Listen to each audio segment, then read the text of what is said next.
Sir from 17 once again. This is my Battlefield 4 hard difficulty video walkthrough. This is mission 6, entitled, I think it's called Tashgar. I could be wrong though. Anyhow, it's mission 6, so that's enough to get across my point. I think this is probably the closest to a Battlefield mission in the game for me, because it's quite wide, it's quite big. There's a ton of enemies and a ton of ways to engage them. My choice here is to stick C4 on that tank and then let the entire town go to hell and deal with the repercussions afterwards. Which, in this sequence, if you're sneaky, you can sneak all the way to the other side and steal a tank yourself and deal with all this in a tank. So if you don't want any of the bullshit and you just want to get it done, grab a tank. Once again, I'm not a vehicle guy. I play Battlefield like this. You know, when I play online, I don't really use the vehicles too much, unless I'm with a friend and we're singing the Fly to the Valkyries. But for the most, I'm a run and gunner kind of guy. I like to use my weapons. This is the G36, by the way, iconic assault rifle, and very good on this game. It's got this crazy red dot sight on it as well, red dot laser on it, where it does 3 lasers just like the Predators in that triangle formation. As I'm getting tagged right there. One of those inconsistencies with the geometry on this game, if anybody's on a mounted gun and you shoot them in the head, it doesn't register a lot. It's really annoying. It clips on the geometry of the gun, and I think it's extremely unfair, because those guns kill too fast. Well, maybe not on this game, but normally those guns kill wicked fast, but on this game, nothing kills you that fast. It's kind of strange.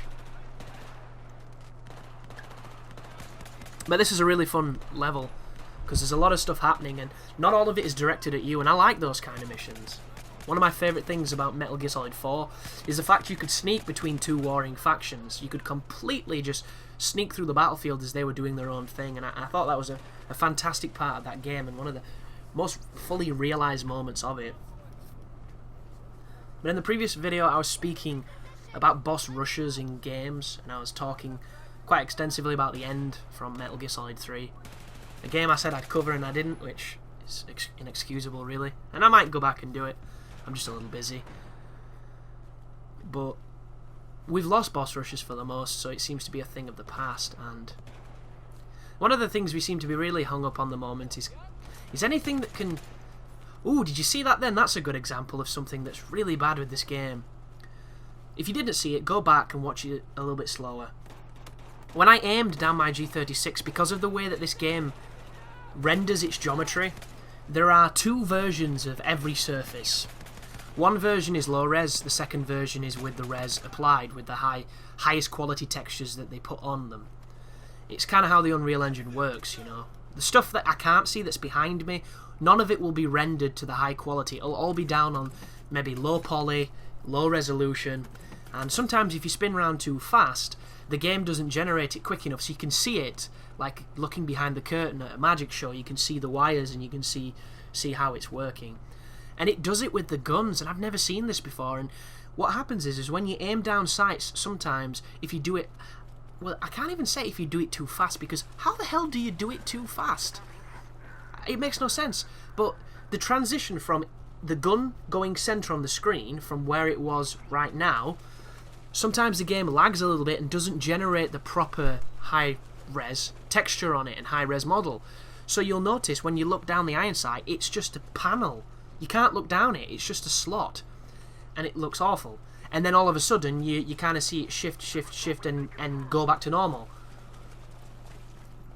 And it's really bad, because you're looking down the sights of your gun and you're being cock-blocked by the way the game treats its geometry, which is kind of really strange. And it's only ever happened with me on 2 guns, and both guns I could not see what I was aiming at because of that feature. Very strange. Something that I found curious too on this part, why the hell is there this massive town area with no enemies in it? At first I thought maybe the spawns had broken or bugged or something, or I'd not done what the game wanted me to, so it didn't trip correctly. But I played this level again and there was nobody in this area either, so it makes me think that this is perhaps the calm before the storm of the next environment. I'm curious to see if anybody fights enemies there. Maybe it's just buggy. But it's still kind of strange. But one thing that we seem to be obsessed with is this DLC notion of anything cosmetic that we can sell you, we will try. Seems to be the way everybody does it. And it's never implemented well. It's always implemented poorly. You know, just cosmetic changes for this, cosmetic changes for that. Challenge maps or additional maps for a mode that perhaps is the weakest in the package.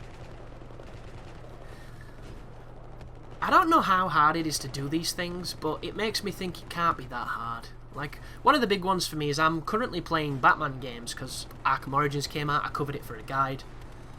Be careful when you're in this building, guys, because some of these people have a tendency to turn around.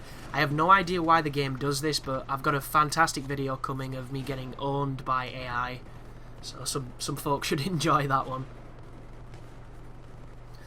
You can avoid quite a lot of conflict in this area as well, but if you're going for scores or you're looking to just have a bit more fun, it's probably best to start shooting. I just decided to try and approach this as stealthily as I can and just see what would happen.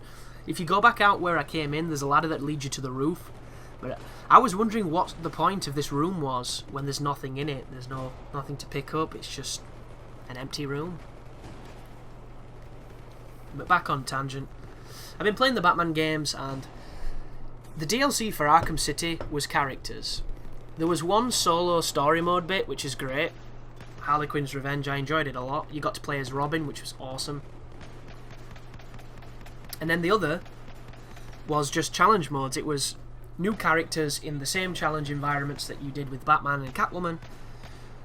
And that was pretty much it. And those new characters were really fun to play as because they had completely unique animations, unique weapons, unique moves. They were just so different from Batman. And when you play that game a lot and you're used to playing as Batman, it's massively different when you're not him. So it almost felt like a completely new game. And it immediately made me think, why can't I do more things with these characters? No idea what he was doing. Jesus, suicidal. So my immediate thought, as I'm playing with those new characters, is, wouldn't it be awesome if we could play the main game as them? You know? I'm not talking remodel the game so that they can be used. I'm just literally saying, swap them for Batman. It doesn't even have to be in the cutscenes. You can trigger the cutscenes and it's Batman again. I don't want consistency. I don't want, you know, high production values on my additional characters implemented into the story. I just want to be able to play him in the big campaign against the bosses, against the Arkham City itself, and have fun with these awesome dudes. And it can't be tough to do that, you know, just to literally swap it directly for the other person. You have all their moves calculated the same as you have Batman's. Surely isn't it just copy-paste? I don't know.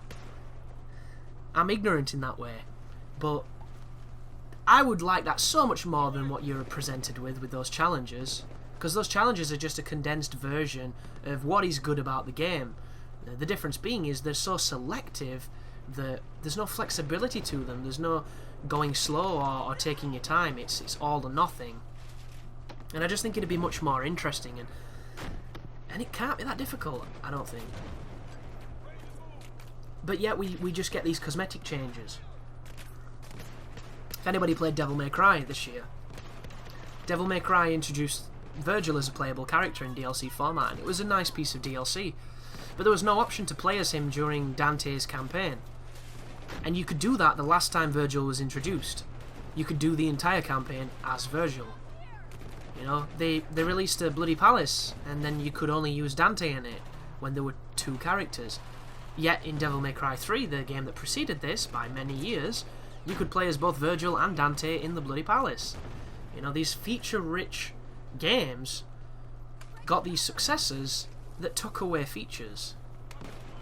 And I know what people will say, oh, it was Ninja Theory trying to ruin Devil May Cry, which is complete and utter nonsense. Ninja Theory made a great game.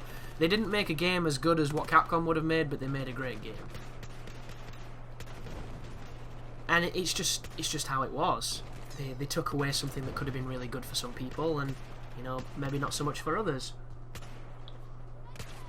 But I can't understand, personally, having something that I've worked, you know, so passionately on for 2 years, 3 years, however long the dev cycles is, and not wanting to just give you so much to do, you know, to give you reasons to just lose yourself in the world that my team had created. That's how I look at it anyway, and a lot of games do. They seem to prioritise certain things. Oh, it did it then, did you see it? That's that crazy fucking transition where I couldn't see anything down my aimer. So weird. I wonder if there's a graphical patch you can download so it doesn't do that. Did it again! God, it's so bad. Oh, not cool. And not only that, but it looks awful too. It's not functional and it looks bad. Oh, do not drop off this roof. Believe me when I say that. You want to drop tactically down this way. If you drop off that side onto that lovely cushioning looking grass, you will die, because this guy's inherited the piss-weak ankles of Battlefield 3.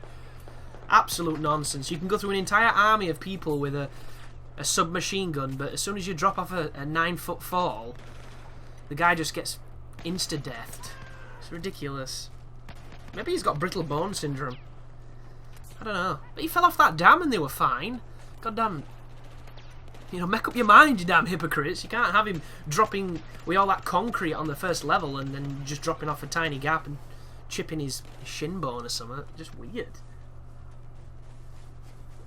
But another example of dev teams restricting their games in bizarre ways would be Black Ops with combat training. Here you have a mode that anybody can play, anybody on any connection at any time can enjoy, and they limit it so that you can't progress, you can't do the most fun aspect of Call of Duty's multiplayer, which is leveling up.